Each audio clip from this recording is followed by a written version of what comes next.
Welcome to Channeling Rhea. This morning I was led to Brene Brown's book, Atlas of the Heart, Mapping Meaningful Connection and the Language of Human Experience. She talks about a lot of different topics in the book and gives illustrations. To read a book like this is kind of brave because there are a lot of things discussed that can be hard to look at or deal with. The section that I opened up to is about cognitive dissonance. And that is certainly one of the things that I have dealt with probably the most in my life in a lot of ways. She starts with the story from the book where Leon, I think pronounce his name, Festinger, talks about connecting into a social experiment. Leon Festinger and two of his associates infiltrated a doomsday cult. And they watched to see what would happen in the cult when the prediction didn't come true. So the particular cult that they were involved with believed that the world was coming to an end on December 21st, but that a spaceship would come on December 20th to rescue the faithful and to take them away from the earth before it was destroyed. When December 20th and 21st came, and the predictions were not fulfilled, the world did not end, and the spaceship did not come, the leader of the cult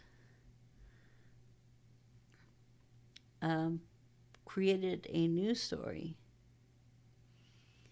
And the leader felt the people were so strong in their faith that they had kept the world intact, that it had not been destroyed,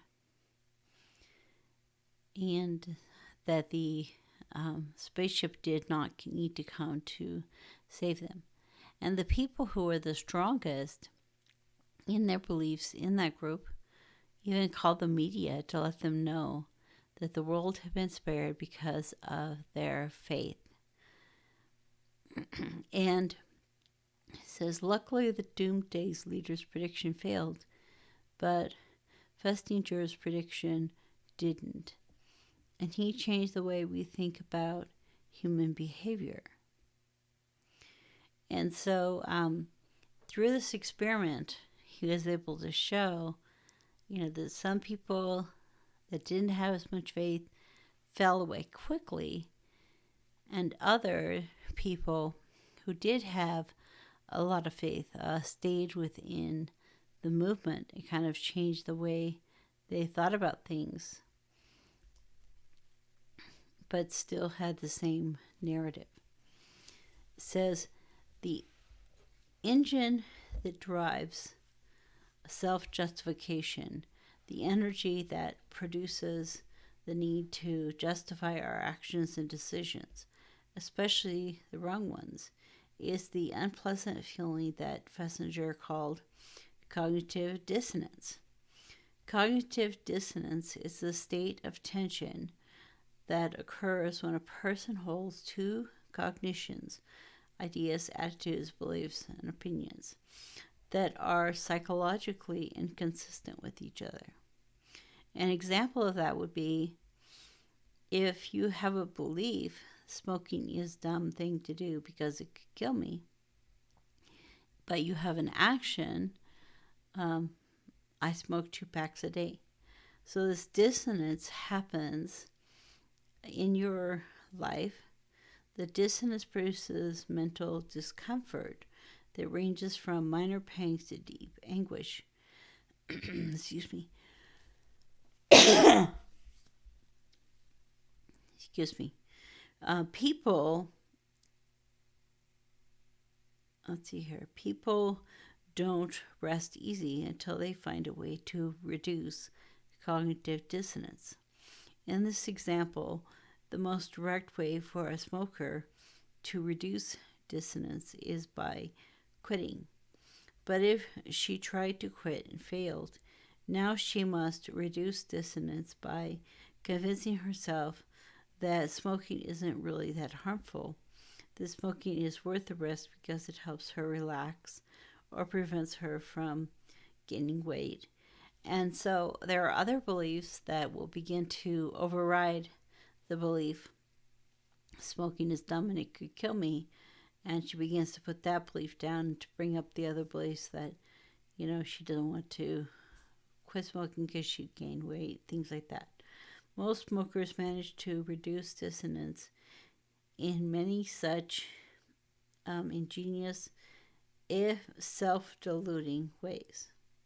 So from a perspective of looking at it as a non-smoker, and we just know from the science that it will harm you, we kind of see all of the beliefs around why I should stay a smoker as foolish or silly. Like if somebody had a belief that they should smoke because it helps the economy. I mean, it's just like all kinds of interesting beliefs that keep you on a certain path and more comfortable in your beliefs, having less cognitive dissonance. So this dissonance is disquieting because to hold two ideas that contradict each other is to flirt with absurdity, and as Albert Camus observed, we are creatures who spend our lives trying to convince ourselves that our existence is not absurd. So we're already trying to convince ourselves that our existence is not absurd. And so then some of the beliefs can appear absurd.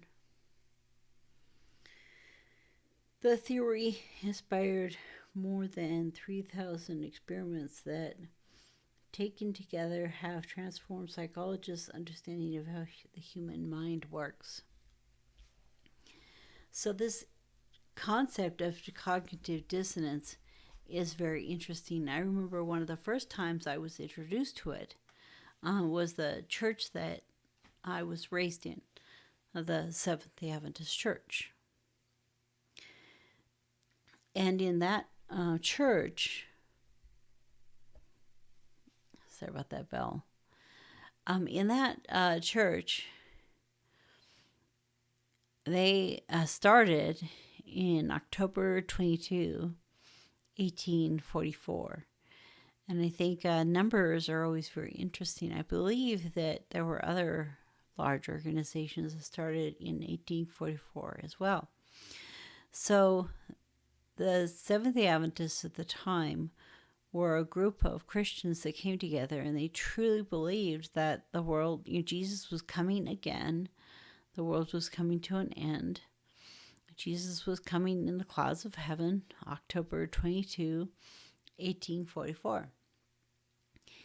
And they prepared, they let people know, they got ready. It was kind of like preparing for Noah's Ark and this doomsday experience. It's kind of interesting to me to look at numbers as well, because it's October, which is 10, 22, and then 1844. So to me, I don't know, it's just a very kind of a beautiful number. So that date had been picked through a lot of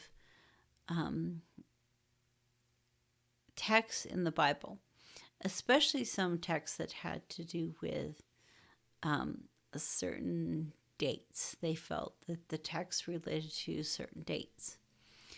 And so when that date came and left, and Jesus had not returned in the clouds, resurrected all those who had passed away that were holy, and everyone else dying, at the fires of hell. When none of that happened on that day, the people went back to the Bible and then tried to figure out what actually had happened.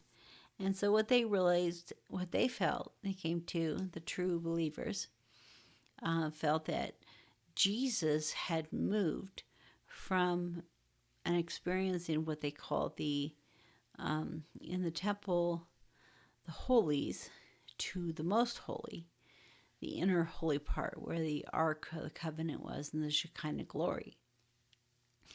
And that as he moved from the holies to the most holy, and he'd moved his work now went to judgment.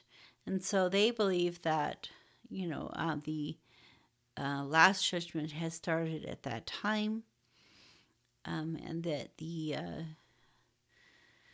over time Jesus would look at each record of the people and then, seal those who are holy. And it has been a long time since I've thought about this, so I'm sure that a few of my statements are not quite accurate. But the idea is that they had a very strong belief that Jesus was coming again. And when he didn't, they changed the belief, or they modified it to that Jesus came in heaven instead of on earth, that he changed his role in heaven instead of on earth. That something still had happened that day. It's just not what they had expected. They thought that when he said he was coming for judgment, that meant he was coming to the earth, but that he was actually just going to judgment in heaven. So to me, that's a good example of this cognitive dissonance.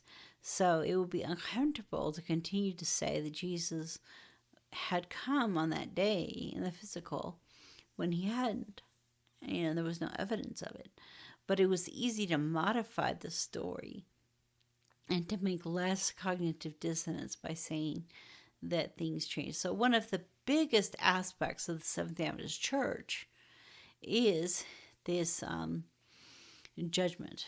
The second judgment. I forget what it's called now, but it's like this judgment that Jesus has moved into in heaven.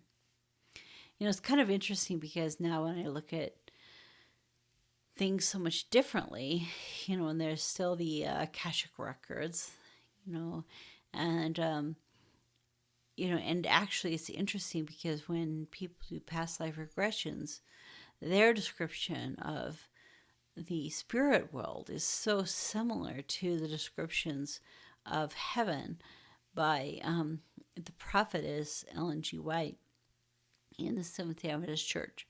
So, she probably went into trance, into hypnosis, and saw the same spirit world, but, called it heaven and called it angels because that's what we understand from, what we have read. So each of us, we all end up having our beliefs that are based on, what we understand at the time. And so this church, those few believers really became very into evangelism, proselytizing, and it's really amazing that today the Seventh-day Adventist Church is all across the world. Like many other religions, Christian and non-Christian, there is a lot of judgment and harm related to the beliefs and the understandings around these religions. So as we move through our lives, the next thing that happened to me was around 10 to 12 years old. My mother began studying the concept of education, and the prophetess of the Seventh-day Adventist Church, Ellen G. White, had written a book, or had written things about education, and someone took all of her writings and put them together into a book or a compilation called Education. So when it was time for me to start going to school, which I ended up going to homeschool when I was 8, and then had kind of like a specialized Seventh-day Adventist school when I was 9 and 10. Anyway, so during that time, my mom started studying this book of education. So she brought all of the parents together in the church that I went to. And it was really fun for me because, once a week they would get together and read the book Education and talk about it. And while they did that, I got to play with my friends because they pretty much all had children that were getting ready to go into first grade at the regular Seventh Adventist church there, or church school that they had there. Because the Adventists are really big on having church schools pretty much everywhere they can all across the world. That's one of their largest things. So this church school, these children that I was playing with and hanging out with were going to go to this church school as well as me. But as my mother and my father a little bit were studying the book Education with all of these other people, they came to the realization that they didn't want to send me to the regular Seventh Adventist school, that it still didn't hold up a lot of the principles that were in this book Education. I'll give you just one example. Basically, girls were not allowed to talk to boys, and boys were not allowed to talk to girls until we were practically in college. So it's been a long time learning how to relate to the opposite sex for me. I've had a lot of kind of like a innate shyness around the opposite sex because it just wasn't something that was part of my life for a long time. Well, anyway, so my parents decided to start their own school. And so they started the school there. So it was kind of like the second Seventh Adventist school, but it was super strict. Had all these really strict guidelines. What you eat, how you dress. Girls need to wear dresses that are a certain length. Eat vegan food. And all of this was prescribed through the prophetess and through various texts of the Bible that she used to promote her philosophies. Of course, these are people that were in the 1800s. They were long past by the time that my parents were making these decisions. So as things progressed along, less and less students went to that school. So by the second year of the school, there were probably only maybe around 5 of us. Myself and my sister Meredith, my friend Trisha. I don't know if her sister Dina was old enough to be in school yet. I know there was a guy, Bobby, that was one of the teacher's grandsons. Anyway, there were just a few of us left at the school that were still on the super strict path. And so you understand that my parents were on this super strict path compared to the rest of the people at the church that they were attending. And so as this progressed, to make a long story short, one of the ladies there decided that she was a prophetess. She kind of continued the beliefs around, being sealed with the judgment, Jesus Christ up in heaven, having his judgment of all of our records, and being sealed. And the idea is if you were perfect here on the earth, that you could be sealed without ever dying. And those who couldn't be that perfect would die before Christ came. And then when Christ came, he would resurrect them. So I had a huge belief system around being perfect. So in the end, these people decided to move to Chillicothe, Missouri. My dad didn't want to, so my mother took my sister and I without his knowledge over there. And then there was another time where she did that as well. But the main thing I wanted to say is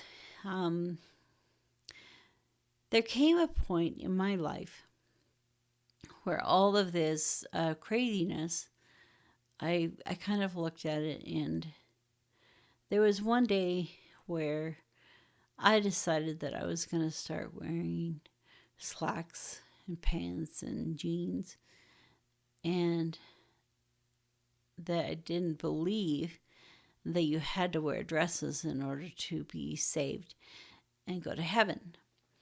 And they always called it like salvational issues. And so at the moment that I decided to start wearing pants, I, in many ways, still had the belief that in order to go to heaven, you need to wear dresses. So I had a cognitive dissonance. And so for a long time, I would drink alcohol, but believe that you couldn't go to heaven if you drank alcohol. I would wear pants, or I would eat meat, or all these different things that I would do. And yet I had cognitive dissonance because in my heart, I still had the belief that in order to go to heaven. And so one day I realized that, and a lot of it was what my mom believed. So it's like if I was around my mom and I was doing these things, she would believe that I wasn't going to heaven. So I started changing my beliefs that all of these little things didn't affect my, quote, salvation and weren't salvational issues. And I started changing my beliefs around that. But I still had the cognitive dissonance of her, seeing one behavior and having a different belief. And so I guess me choosing to not be saved. And so in the end, I realized one day that the day I had put on a pair of pants was the day that I was no longer saved and going to heaven. And so it really didn't matter what I did after that in my mother's eyes. My father was a little bit more open-minded, but basically from my mother's perspective, I was lost. At the moment I began doing even one of these little things that she still does in order to be on the right path. And so various things have happened since then. I've been able to open my heart and to forgive her, continue to do that every day, bring blessings into my heart, into my life. And I know that I'm often triggered by the words like God and Jesus and heaven and things like that because of my past. However, I also realize that those are only words. And deep down inside, we have our feelings and our beliefs. So I guess this is kind of a rambling way to share and to say that one of the largest issues that I've had to deal with is cognitive dissonance.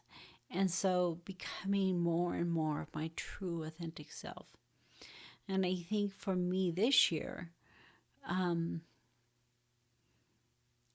learning more about who I am, and even, that my oversoul, my higher self, and being given a name, Rhea, connecting with her, with my oversoul and my higher self, is such a beautiful and freeing thing. And, our intuition leads us to do things that we may not at first understand. But learning to, rather than have cognitive dissonance, to know that we are on a journey and that journey is never ending. That's the beauty of the journey, is that it's everlasting. that it has no beginning or no end. Just like a circle, our life, our time, our energy is universal. Blessings to you, and I'll see you next week.